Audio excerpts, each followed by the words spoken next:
हाँ जी बच्चे, कल आपां की कीता सीगा फजोर डायग्राम।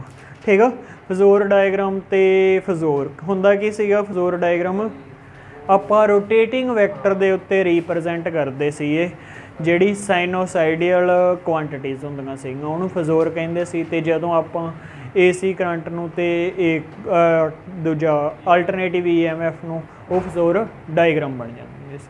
ठीक है जी, आही सीगी क्लीयर। ठीक, तो अगे आप एक चीज़ की फजोर डायग्राम कर ली सी, किहड़े दी कीती सी? रजिस्टेंस की। भी जदों असी AC काहदे विच पास करवाउणे आ? रजिस्टेंस दे विच दी। ठीक है, तो उहदे विच सानूं की पता लग्या सीगा भी ये दोवें की आ, जिहड़ा करंट आ ते जिहड़ा EMF वो एक दूजे दे इन फेस हुंदे आ। ठीक है, इन फेस मीनस इधर ही EMF होंदी है तो इधर ही करंट होंदा जी। ठीक है जी, समझ लग गई। ये दिमाग च रखना जी, ये इन फेस होंदे आ। हुण अज आपां की करना जी, मैं तुहानूं कहा सी कल भी सारे केस ही करने आ। हुण आपां इत्थे ला दिंदे इंडक्टर। ठीक है जी, इंडक्टर की हुंदा सी? ओही कोयल जी, है ना, आए जी। ठीक है, हुण की आ AC पास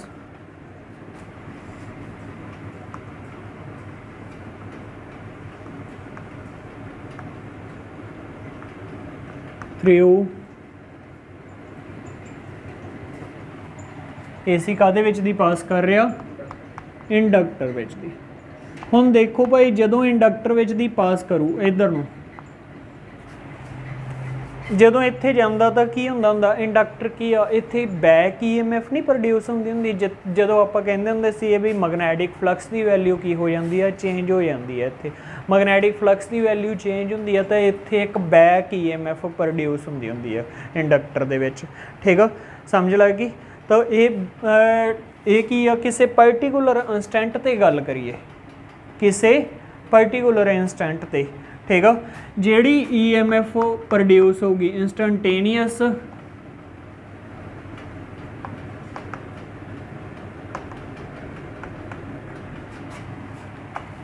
EMF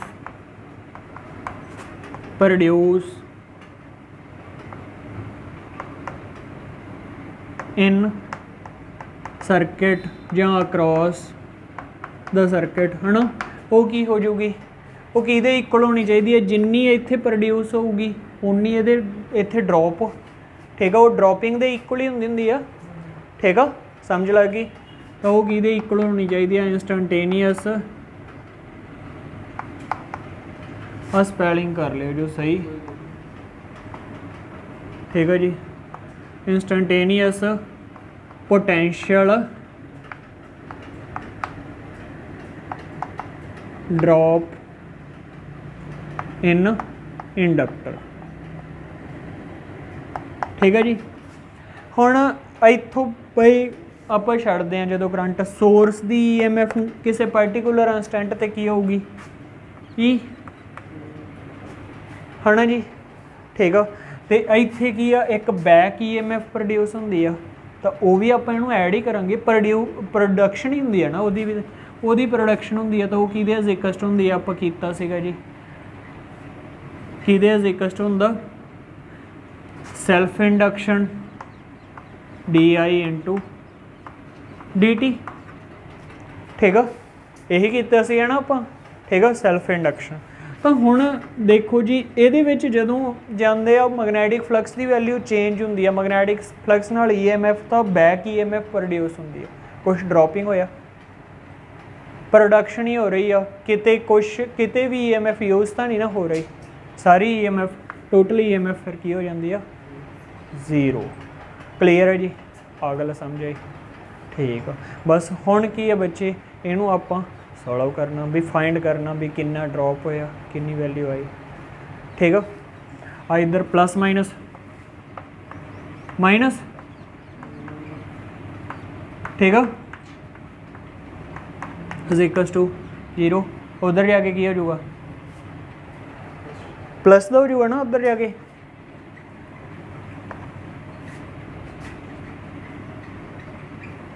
इत्थे L सी है ना, ठीक है। L D I into D T. आ उधर जाके क्या होगा, मल्टीप्लाई, ठीक है, डी आई। क्लीयर है जी, समझ लगी, ठीक है। हाँ जी, जे हुण गल करिए यह की सीगी किसी पर्टिकुलर इंस्टेंट ते EMF, तो आप पढ़ते होंने EMF की वैल्यू कि इक्वल होंगी है पर्टिकुलर इंस्टेंट ते E naught sine omega T. Value put करदा मैं उत्थे E naught sine omega T. समझ आई जी, क्लीयर है इत्थों तक, ठीक इंटू, ठीक है, is equal to L I, ठीक है। तो जदों असी की है जी, सॉरी एल आई, आई दे विच वैल्यू क्यों नहीं मैं पुट की, आई की आ, आई का मत डी आई का meaning change in current, मीनस current they which change कितना आई जाता, किसी पर्टिकुलर इंस्टेंट ते तां नहीं ना गल कर रही, किते इत्थे ना आई दी वैल्यू पुट कर दो जी, ठीक है जी, समझ आई।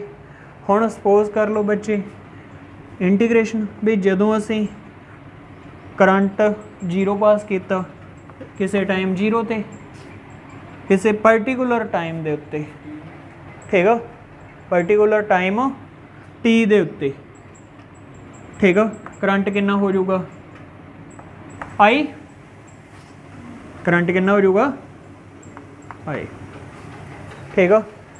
तो ई नॉट तो बाहर आ गया जी, ठीक है, ई नॉट तो मेरे को बाहर आ गया, तो साइन ओमेगा टी दी डेफिनेशन की होंदा derivative integration minus cos, sign omega T का इंटीग्रेशन की होंदा माइनस कॉस ओमेगा टी, ते लिमिट होवी, ठीक है, समझ लग गई। तो एल तो डिपेंड ही नहीं करता, ये तो कॉन्सटेंट ही होंदा सैल्फ इंडक्शन, ठीक है। देखो भाई ये इंटीग्रेशन करता आप साइन का, ठीक है, समझ आई, ठीक है। तो यदा करंट आई आ गया, क्लीयर है जी, ठीक है, किसी पर्टिकुलर, हाँ जी, लिमिट पुट कर दो जी, इत्थे भी लिमिट जो पुट करनी है तो आई, ठीक है। जो असी लिमिट पुट करांगे तो की आ गया I is equal to L I is equal to E naught minus the E naught sine omega, sorry cos omega T, ठीक है, समझ आई जी इतों तक, ठीक है जी। आप हमें इधर ले आओ जी, हाँ सच एक चीज़ रह गई बई, हाँ एक ओमेगा क्यों आऊगा यही मैं दसन लगा सी भी यार साइन ओमेगा टी, ओमेगा का इंटीग्रेशन फिर थले बाई च भी आउंदा हुंदा, ये भुल गए सी आपां, ठीक है, समझ आ गई, ये भुल गए सी, बाई ओमेगा भी आऊगा इत्थे, ते आ इधर आके की हो गया डिवाइड दे विच, ठीक है जी, समझ आई, पक्का, ठीक है। तो आई मेरे को की आ गया आई माइनस ओमेगा एल, ठीक है। हुण माइनस का अपने को जे आप स्टैंडर्ड वैल्यू गल करिए AC करंट दे विच किसी पर्टिकुलर वो की हुंदा, हाँ जी, कितने नहीं कट्टिया गया हजे, वैल्यू मैं लिखन लगदा, मैं दोबारा मैं आख्या दोबारा फिर किधर लिखूँगा, कुछ चेंज करूँगा, चेंज करांगे आप, देखो इधर की चेंज करांगे, अपना स्टैंडर्ड रिजल्ट की होंदा आही होंदा किसी पर्टिकुलर इंस्टेंट ते करंट दी वैल्यू, आप इहनूं इहदे वर्गा बनाउणा साइन वर्ग, देखो आह माइनस का साइन आ, जे तुसीं मैथ दे विच कीता होऊगा किहड़े क्वाड्रेंट दे विच कॉस माइनस हुंदा, फस्ट सैकेंड थर्ड, थर्ड ते सैकेंड दे विच, थर्ड ते इहदे विच, ठीक है, समझ लग गई। तो इनू cos ओमेगा टी नू एक आप साइन च बदलना, cos नू जो साइन दे विच बदलते हैं उदों की हुंदा, असीं ऐं लिख सकते हैं। ध्यान नाल देखियो जो इत्थे सिंपल गल्लां च गल करांगे। cos थीटा साइन 90 माइनस थीटे दे इक्वल हुंदा कि नहीं हुंदा? मैं ऐं लिखदा, फिर माइनस उवें ही बाहर रखोगे ना। Sine pi by 2 minus omega T लिखदा, सही आ, गलत गलत नहीं। हुण अगे चलते हैं आपां। साइन माइनस थीटा माइनस बाहर आ जाता हुंदा कि नहीं? ये आ जाता हुंदा क्योंकि ये चौथे क्वाड्रेंट चला गया। हुण आ माइनस बाहर आ तो मैं इनू इत्थों आए तां भी लिख सकदा, आ माइनस मैं अंदर ले जा सकदा।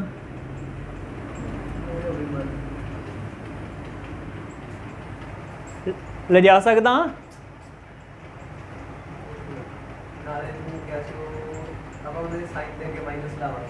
साइन दे अगे माइनस आया भी पिया, साइन दे अगे माइनस पहला ही पिया बई इत्थों आपां इत्थे तां नूं जा सकते हैं, जी ले जावड़े फिर आवे आवे जाने आपां ओमेगा। हुण साइन माइनस अंदर जाऊगा तो आ की बन जू प्लस का, तो आ की बन जू माइनस। ये की आ गया तुहाडे कोले करंट, आह की है तुहाडे कोले, आह ध्यान नाल देखो। देखो भाई आह ओमेगा एल इत्थे रजिस्टेंस का काम कर रहा, ये रजिस्टेंस काहदा? इंडक्टर का रजिस्टेंस। तो ये इंडक्टर के रजिस्टेंस नूं असीं रिएक्टेंस भी बोल दिंदे हुंदे आ, ठीक है। तो इहनूं असीं काहदे नाल लिखांगे? एक्स एल नाल लिखांगे। तो ये साडी एक्स एल किहदे इक्वल हुंदी आ? ओमेगा एल दे, ठीक है जी, ओमेगा एल दे। ये फॉर्मूला मोस्ट इंपॉर्टेंट फॉर्मूला, अगे गांह बहुत काम आना भी ये बनया किवें, कित्थों आया, ठीक है। बाद दे विच एवें चीज़ां नूं चेते रखदे फिरोंगे भी इत्तर उत्थों भी रट्टा लिया, इत्थों बनया ये, ठीक है। ये आ चैप्टर दे विच ना निक्कियां मोटियां चीज़ां बहुत है जिहड़ियां ना इदों बाद हरेक थां ते काम आ जाणगियां, पर पता सानूं लगना नहीं भी आया कित्थों, ताइयों दिमाग 'च रख लो इन्हां चीज़ां नूं, ठीक है। तो हुण सानू पता EMF बाय रजिस्टेंस की हुंदा? करंट ही हुंदा। तो E नॉट मैक्सीमम वैल्यू आ, तो करंट आई नॉट ही है ये कादी वैल्यू बन गई? आई नॉट दी। इधर तो आई पिया ही सी, आ की बन गया? Sign omega T minus 5। तो असी EMF की लई सी? EMF असी आ नहीं लई सीगी, E is equal to E naught sine omega t. ध्यान नाल देखो भाई कोई फेज डिफरेंस आ रहा? पाई बाय 2 की आ रहा? फेज डिफरेंस आ रहा माइनस च, तो यदा मतलब करंट मेरा पिछे चल रहा, करंट मेरा की आ पिछे चल रहा। पहला तो आ नोट डाउन करो, बाद दे विच मैं तुहानूं दसदा भी किवें डायग्राम बननी है दी, ठीक है। आ गल समझ आई? पहला आ इत्थों जिहड़ा काला माड़ा जिहा कीता, ठीक है, ये बड़ी काम दी चीज़ है, सारा मैथेमैटिकल पोर्शन, ठीक है, पर उलझवा थोड़ा जिहा करो, सारा कुछ तो समझ आ गया। हाँ जी, अपने कोले निबड़दे आ 2 रिजल्ट बन गए। आपां ये तो बनाउणी आ फजोर डायग्राम। आ एक्स एक्सिस हो गई, ये तो पहला तो इनू चक लो जी, ये तो की आ ओमेगा टी ते आ इत्थे जांदा, ये की होगी साडी ई, आ की आ ओमेगा टी।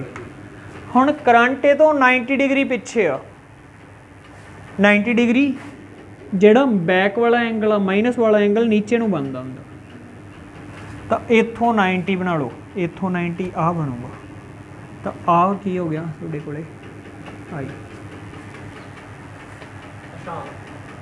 इत्थों 90, ठीक है। करंट ये तो छोटा ना पाई बाय 2, इत्थों नहीं बनाना, इत्थों 90, ठीक है। ये थोड़ी फजोर डायग्राम बन गई। एक होर नाल आउंदी हुंदी है गल रे वेव वाली फॉर्म साइनोसाइड आपां कहते हुंदे आ भी ये साइन वेव आ तां रजिस्टेंस वाले केस च मैं कल दसना भुल गया सीगा रजिस्टेंस दे केस दे विच की सीगा जे आपां वेव बनाउणी होवे आपां गल करदे इन फेस तां EMF इसे तरह ही जाऊगी ठीक है तो यदि करंट की वैल्यू भी की है जे करंट ये इन फेस आ तो जिथे EMF का मिनीमम उत्थे ही करंट का मिनीमम जिथे EMF का मैक्सीमम उत्थे ही करंट का मैक्सीमम आ की बन गई EMF आ ये अंदर इत्थे आ की वैल्यू बन गई तुहाडे कोले करंट का ठीक है आह करंट की वेव बन गई अल्टरनेटिव करंट की ठीक है जी समझ लग गई अंदरली हुण ये करंट घट क्यों लिखा मैं एग्जैक्ट वैल्यू बराबर क्यों नहीं लिखती क्यों क्योंकि पोटेंशियल कुछ ड्रॉप हो जाता आ जिहड़े सोर्स करके कुछ पोटेंशियल सोर्स करके ड्रॉप हो जाता हुंदा तां करके ठीक है समझ आई जी ये रजिस्टेंस वाला कल आप भुल गए सी पर ठीक है चल कोई नहीं ये तो थोनों ही आ जाऊगा ठीक है फिर जे गल करते हैं हुण आपां इंडक्टर के केस की इंडक्टर के केस दे विच आपां पहलां EMF ही बनाइए EMF तो उही पुरानी रहनी है ना आही ठीक है ये बराबर लिखनी है भाई ये ना होवे भी रजिस्टेंस का केस ठीक है हुण इहदे विच की आ आपां नूं पता भी जिहड़ा करंट आ वो पिछे आ 90 डिग्री मतलब की है जे मैं इत्थे टी की वैल्यू 0 पुट करदा सोच लो एक बारी टी की वैल्यू 0 तो EMF की वैल्यू 0 साइन 0 0 हुंदा इत्थे टी की वैल्यू 0 तो माइनस π/2 बन गया ना -π/2 का आंसर कितना होंदा -1 इट मीनस आ वैल्यू 1 है आ 0 है तो थले होगा कि -1 हाँ ये वेव इत्थों स्टार्ट होगी भी जे ठीक है समझ लग गई ठीक है तो ये वेव इत्थों स्टार्ट होगी तो यह की आ अपने कोले π/2 पिछों ठीक है तो आए जाऊगी ये वेव ठीक है भी जिथे ਇਹਦਾ मैक्सीमम बन जू ਇਹਦਾ 0 आ जाऊगा जिथे ਇਹਦਾ मिनीमम बन जू ਇਹਦਾ मैक्सीमम बन जू ठीक है समझ लग गई जी जमा ठीक है आह ई होगी तो आह करंट हो गया क्लीयर ठीक है सौखा ही आ जमा सौखा ही आ भाई जो समझ आ जाए तो ठीक है जो समझ ना आए उदों औखा ही होगा ठीक है जी कर लियो।